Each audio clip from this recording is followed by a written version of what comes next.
আমি সন্ধ্যাটা খুব কম শেয়ার করি, কারণ ওই টাইমটা আমি একটু বেশি ব্যস্ত থাকি।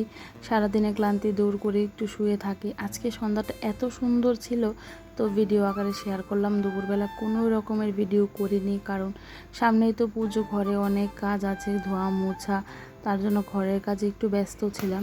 হ্যালো এভরিওয়ান, কি অবস্থা সবার, কেমন আছেন সবাই?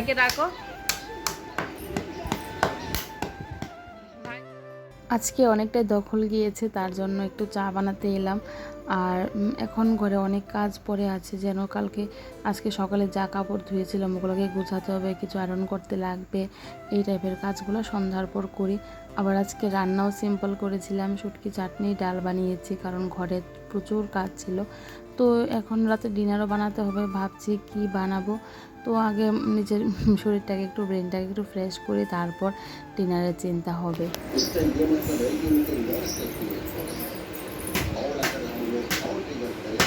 না বাবা, মামাকে দিয়ে দাও।